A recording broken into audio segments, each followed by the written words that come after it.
So you just got here from Rio de Janeiro. Yeah. How was it? You got to meet some fans, and did you see the city? Did you see around? Yeah, I got to see quite a lot, which was great because it's kind of been a dream of mine to see Rio and just to come to Brazil, you know. So yeah, it was amazing. We were in Lima Beach, we were in Copacabana, we were up in Sugarloaf.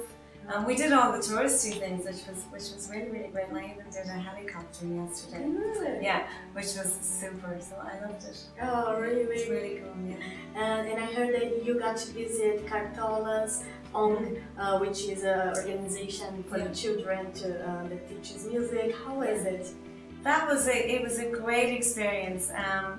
The kids were so lovely and so dedicated to the violin. You know, it's a really tough instrument, and you know, a tough one to choose for children because it takes a long while before they start to sound good when they're playing it. You know, it takes ages. But they sounded great, and they taught me a piece which I'm hoping to play on one of the shows this week. So a piece by Cartola. So which I fell in love with, and I had to play with them, and it was really, really lovely. But a great centre, and they're doing amazing work for people, for children who come from underprivileged backgrounds. So it's a great idea, and I think music is great therapy for people, and it's great that they will have an instrument and possibly have a career from it. So yeah, it's very positive. Good. So let's talk a little bit about your second album, The Same Sun, which it's being released here in Brazil first. Yeah. Yeah. How did that decision come up? Well, it just kind of happened. It's a funny thing. I remember when I was recording my first solo album, Dream of You, years ago, and myself and my husband having a chat. And, you know, I was talking about the fact that I want to go to Brazil. I've never been to Brazil. The Corrs were all over the world and we never got to Brazil. And what a shame it was. And then I was also very much aware of on Twitter and then on the websites the amount of fans that we had here in Brazil. And I got in touch with them, you know, almost 6 or 7 years ago, and we've been tweeting back and forth, and we've got to really know each other since. And they've been a constant source of inspiration for me to keep playing music, to just, you know, it's really so important to have fans out there, and they've been very supportive. So I mean, it's a very beautiful country. I knew that the people were really special. I knew the women were absolutely gorgeous. All the band players that I've ever worked with were trying to come down to Brazil with me just to see the women. But yeah, no, it's a very exotic place to us, you know, so who wouldn't want to be here?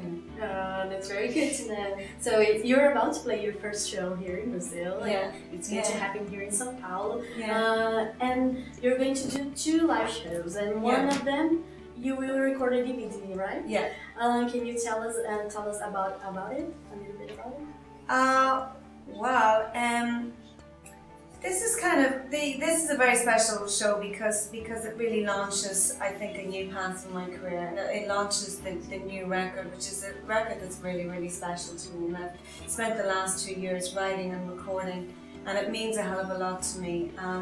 So it's very, very exciting for me to get up on stage in a country that I've never played in before, and to get up in a totally new territory and experience something completely different. And I think that that's a great inspiration to make a DVD, because there's so much life in things that are new, you know what I mean? So, and then I also am really aware that the audience are a great audience. Yeah. And I know that you love your music. I know that you don't hold back and watch. I know that you join in, and that's really super for making the DVD. So, those are the reasons, really. I mean, it was about time that I made a live DVD, so this is it. Yeah, that's great. That's going to happen here in São Paulo. It is. We get to see it. Yeah. Still on The Same Sun, compared to Dream of You, the writing process, how was it for you? Did you feel a little bit more relaxed once you had launched yourself as a solo artist already, or it didn't made any influence on the songwriting? No, it did. I think when the Corrs first stopped working together, I continued playing and writing and singing, and it was never really a choice for me to stop because I just didn't want to, you know. So it was just very natural for me to become a solo artist, to make solo records.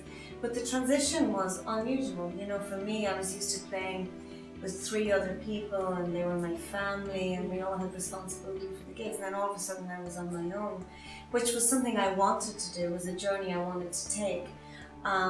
But I think it took me a little while to get used to it, you know, and to find out who I am as a solo artist, to find out who I am on stage as a solo artist, as a performer, who am I? I'm not just one of 4, I am just me now, you know, and I almost needed to discover myself.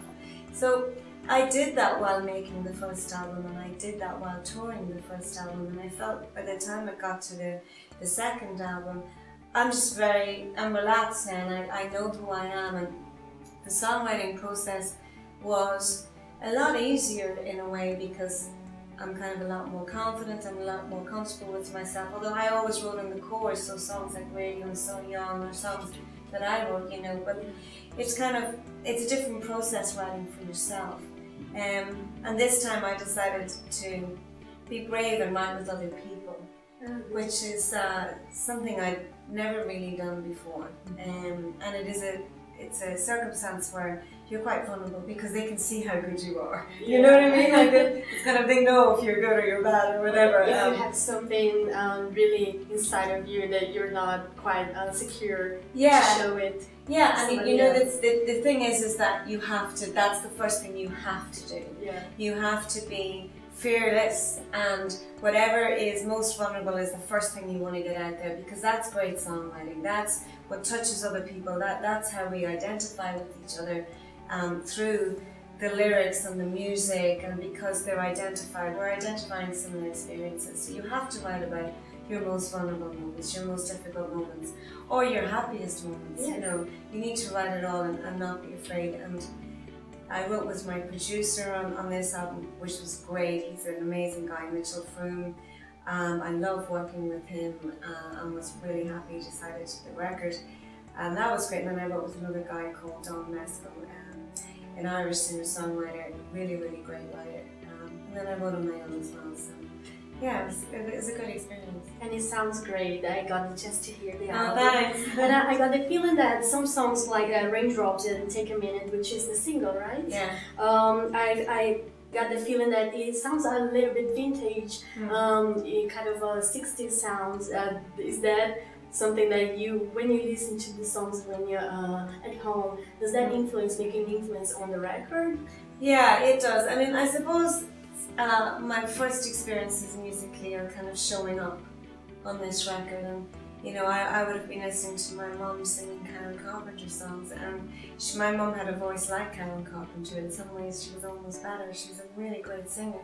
So we grew up listening to like the Eagles and the Carpenters, and then further on it was the Police and Genesis and Peter Gabriel and Prince and all sorts of different people. But I kind of felt that on this album, on some of it only, I kind of went right back to my beginnings, and it's more like Dusty Springfield and Joni Mitchell. Yeah, I got a Joni Mitchell. They were a little bit before my time, thankfully, but I love their music, you know, and I love the songwriting process is very freeing, and it's also very intelligent. I find some of the music today is kind of, I suppose, lacking depth lyrically and musically as well. There's a lot of production, overproduction in my eyes, and you're not really hearing the melody and stuff like that. So that's in some music. You're not hearing that in Adele. She's amazing, great lyrics, great songwriting. But you know, so I that's what I aspire to, and yeah, you can certainly hear those influences on the album. Great. I thought that was beautiful. And take a minute. You have a video clip out now. Yeah. It's just out. We shot it in Barcelona. Yeah, which was a lovely experience. It's a beautiful, beautiful city. And I'm riding in an old Cadillac in it. Oh. So yeah. I saw some pictures. Yeah. I love the look. The look is very sort of Jackie O and very vintage. Yeah. Look beautiful, by the way. Thank you. So the Brazilian fans are thrilled to have you here, especially because we never got the chance to see the Corrs. And is there a possibility that maybe one day you guys are going to reunite for a tour? I really don't know, to be honest. I mean, we haven't spoken about it in a long time. I don't know, my sister Andrea is now pregnant with her second baby. And you know, that's very important, and that's what she's doing right now. So, you know, I'm sorry, I don't really have an answer to that one. No problem. Well, probably not, I don't know.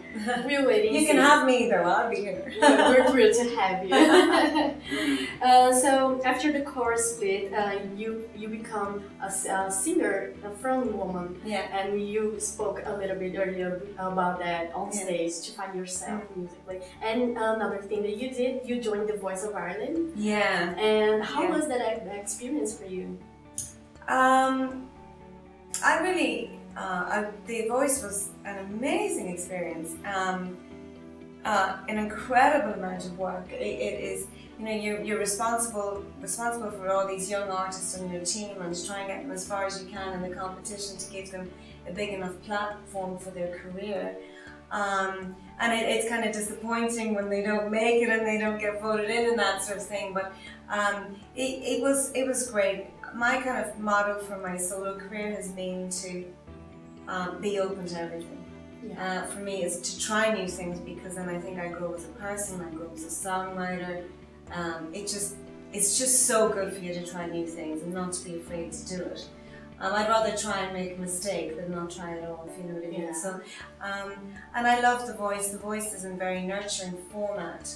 I don't like shows like The X Factor or the Idol shows, because I really think it's a circus. You know, I think it's kind of, they're sort of laughing at people, and it's not very encouraging. And it's not very much about music either, I don't think. So I think The Voice is a good format in the fact that you can't choose the person because of the way they look.